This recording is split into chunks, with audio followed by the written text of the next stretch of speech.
Testing, testing. One, two, three. Bitch, don't play with me. Okay, yes, I can go. The perfectionist in me wants to wax that hell. Let it lay.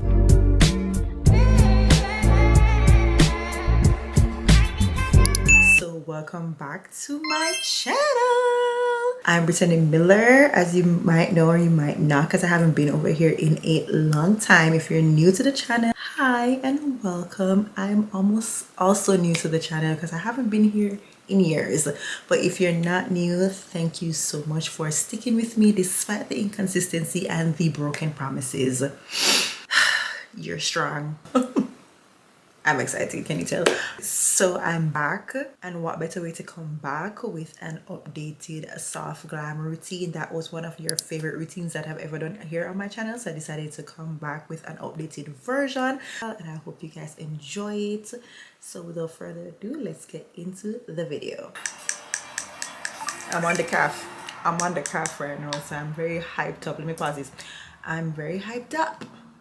And one thing about hyped up Brie, she's gonna do a big beat. Okay, so we're starting off with a fresh face, so I'm gonna give you guys every single step you need to create this soft glam super easy look. This is my updated soft glam look. I already did the intro, so without any further ado, let's just get straight into it. Now this tutorial is about to be super detailed, no step skips, and all the products being used will definitely be listed and linked in the description box below. But before getting started, I had to slick my flyaways down using the cliche hair wax stick and just pull my hair out of my face, carrying it back. By the way, I am wearing the viral Love Me hair clippings. If you want to see how I maintain and install these, just let me know in the comments below. Now let's get into this beat. I always start my routine with my e.l.f. brow lift to brush my brow hairs up and into place. If you have really curly brow hairs, I recommend this product. It gives that freshly laminated effect. Before I can add any products on top, I fan dried my brows using this little fan I got from Amazon. If you're anything like me, you need one of these little fans in your collection. You're gonna see how many times I incorporated this $18 fan in my routine. So to me, it's definitely an essential. Okay, so once your brow gel dries down, there will be an excess buildup of product on top of the brows. This is pretty simple. You're just gonna take a makeup wipe and clean that excess product. Sometimes a dirty makeup brush can be better than a clean one. In this case, I'm using the excess buildup of my brow product in my angled eyeshadow brush to squeeze the brow hairs together to get it as thin as possible in order to create those hair-like strokes in my brows. It's actually crazy to me that I use the same brow pomade that I did years ago. If you check videos from 4 or 5 years ago, I was using the Music Flower brow pomade in dark brown to fill in my brows, and not much has changed. I'm the type to be loyal to a product that I know works and will give me the same consistent results, and the Music Flower brow pomade definitely delivers every time. On my angled brush, I coated both sides with pomade and started by adding super light hair-like strokes to the front end of my brow,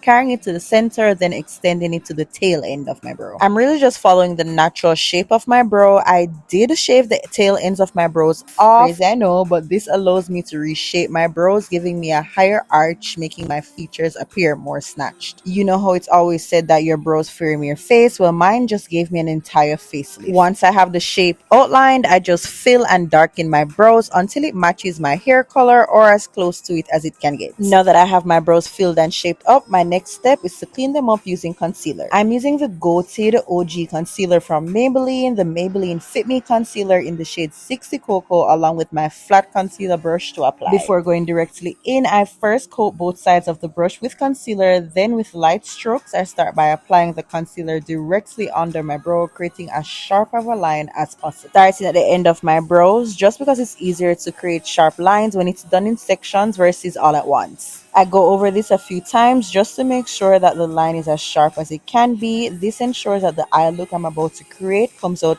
clean and crisp. Carrying the concealer down to my lids, completely covering them. This also is to prep for the eyeshadow I'm about to apply. Then, using a dome-shaped concealer blending brush, I blended that concealer out, creating a flat, smooth base perfect for eyeshadow application. Now, if you're like me, you always want your eyeshadow to pop. So to ensure this, I add a lighter concealer shade, about 4 shades lighter than my complexion. I'm currently obsessed with doing this using the Revolution Makeup in Real Life concealer in the shade C13. This concealer is exactly what I need from my eyeshadow base. Full coverage, long lasting, and lightweight, so I never get that heavy cakey feeling on my lids. Once applied, I blend it out using the same concealer blending brush used before. And just like before, I blended that out until it was flat, smooth, and most importantly, completely blended out. Now that I've prepped my lids, it's time to add some shadows. I'm using my current favorite palette for my soft glam looks, the Ofra Cosmetics Let Your Heart Guide You palette from the Signature Collection. Thanks to the Ofra team for sending it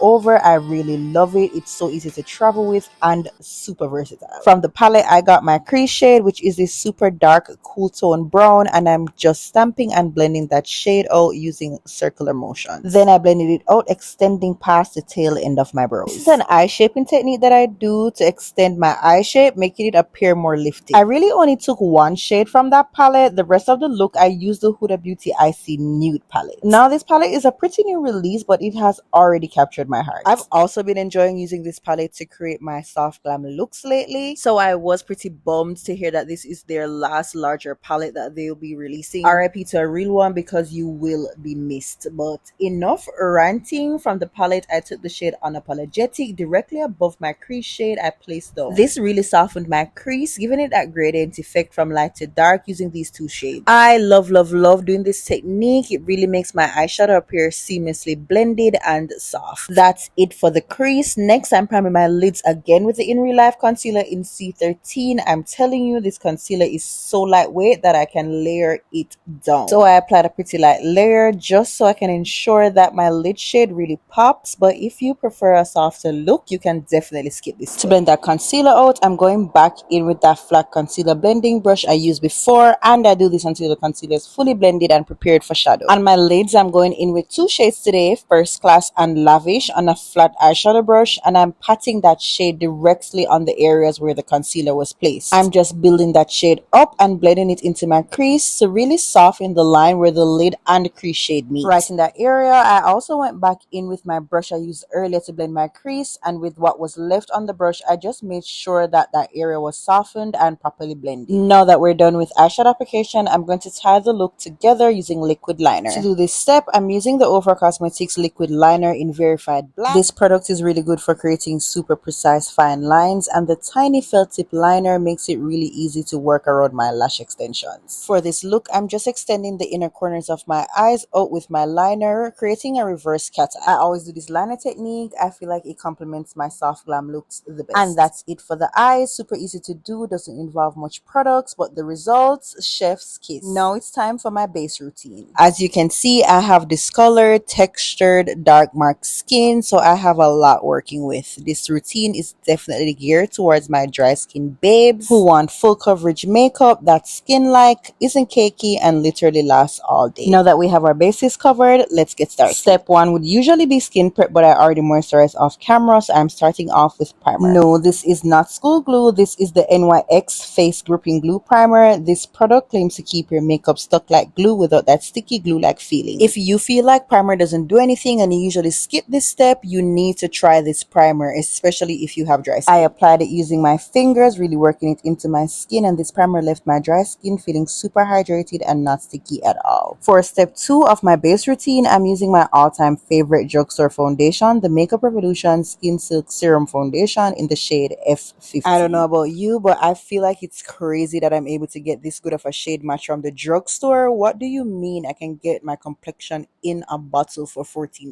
We've really come a long way pertaining to shade range and inclusivity. I stand. I'm blending that out using my clean, damp blending sponge, using patting motions, so not dragging the product across my face, but patting it into the skin. This patting technique gives me the most flawless finish and the full coverage. The Skin Silk foundation is medium buildable coverage, but I do prefer full coverage from my foundation, so I did go in with another layer of this foundation just so I can make sure that all my dark marks and discoloration are covered. And despite going in with 2 layers of this foundation, it still felt lightweight, natural, and breathable on my skin. Just look at how this foundation transformed my skin. It's giving my skin but better. For step 3, I actually use a foundation as cream bronzer. This is the Fenty Beauty Pro Filter Hydrating Longwear Foundation in $4.95. I recently started applying my cream bronzer bronzer after foundation, and I've been obsessed with the results. Note my bronzer placement. I hit the high points of my cheekbones, the perimeters of my forehead, and my jawline. I also run this along the sides of my nose bridge, starting from the front of my brows straight down to the tip of my nose. Then going back in with my blending sponge used for my foundation, I'm using the same patting motions to blend until my bronzer is completely melted into my skin. And the more I blend my bronzer out, you can literally see the dimensions popping out and the warmth from the redness giving my face life. Next, I'm concealing my under eye. I recently reintroduced this product to my routine because I forgot just how good it was. This is the Maybelline Fit Me concealer in the shade 57 Walnut. Usually, I'd have to mix at least 2 concealer shades to get my perfect match, but the shade Walnut gives me the perfect natural highlight that blends into my skin flawlessly. I place my concealer highlight under my eyes, above my lips, my chin, and my forehead. I allow it to dry down for just a few seconds, no fan needed before blending. Also, please note that all these liquid and cream products that I'm using work extremely well together. They just melt into each other seamlessly. If you know, you know. My next step is to add a second layer of concealer. I love a super highlighted under eye, and the Makeup Revolution in Real Life concealer does a great job of giving me a bright under eye look without the cakiness. I really only go in with this product directly under my eyes. I immediately blend it out after. This step is entirely up to preference. This is my preference. This is not a necessity. For my natural makeup girlies, you can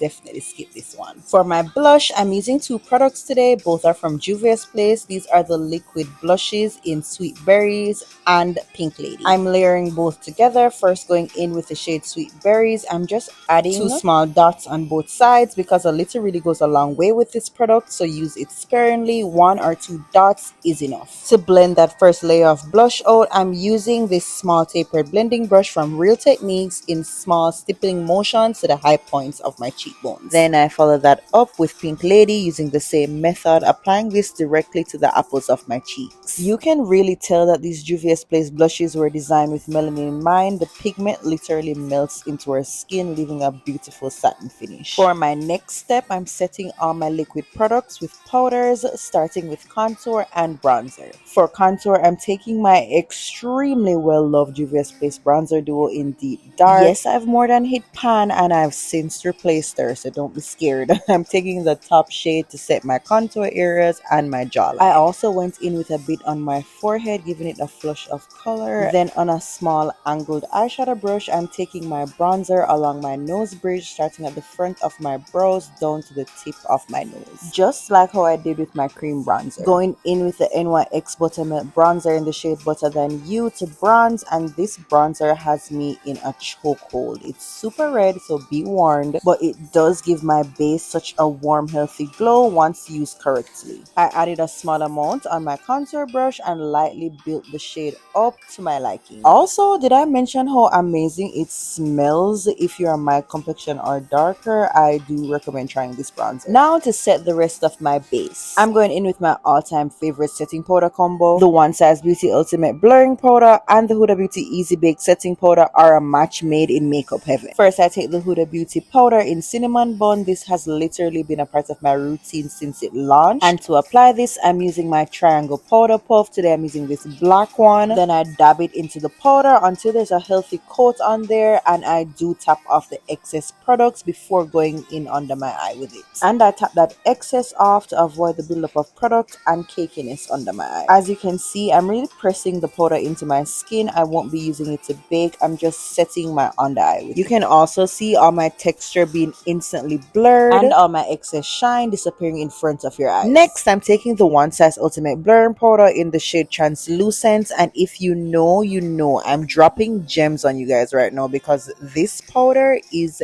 everything. I use the shade Translucent to highlight my under eye. As I said before, I prefer a bright under eye. If you don't, then this step is completely skippable. I applied that over all the areas that I placed the Easy Bake powder to bake. Then using my tapered blending brush, I dusted the excess baking powder off. And a quick little tip I thought I'd share is that I use the Huda Beauty Easy Bake and Snatch powder in Cinnamon Bun on the same tapered blending brush just to help dust off the excess baking powder. This also helps with adding back some color under your eyes and preventing flashback. And trust, this is key to getting those perfect flashback free low exposure pictures that are trending right now.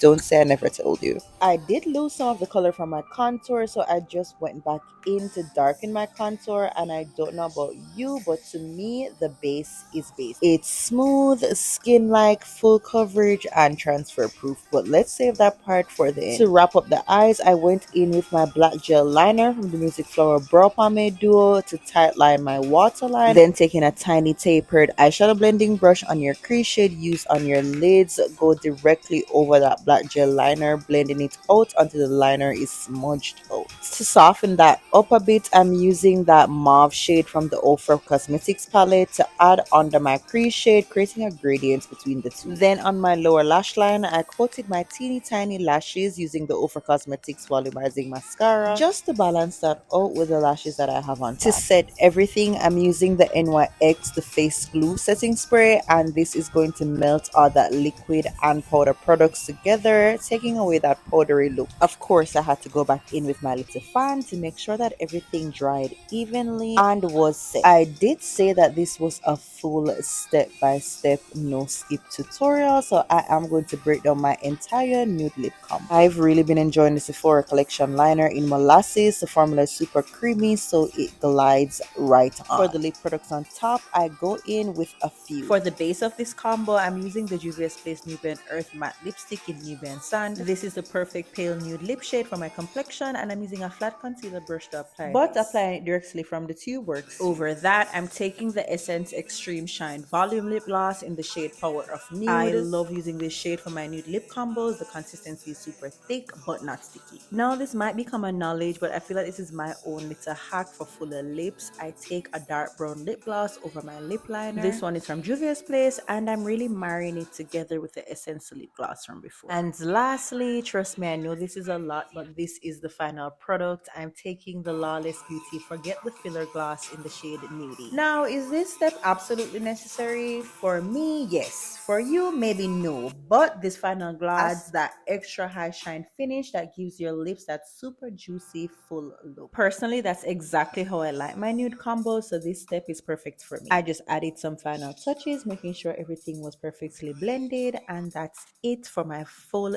detailed step-by-step updated soft glam routine. If you're a beginner in makeup or you're just starting out, I really hope this video helps. And if you want to see more of these types of videos from me, don't forget to subscribe and like. And that's it from me. Until next time, guys.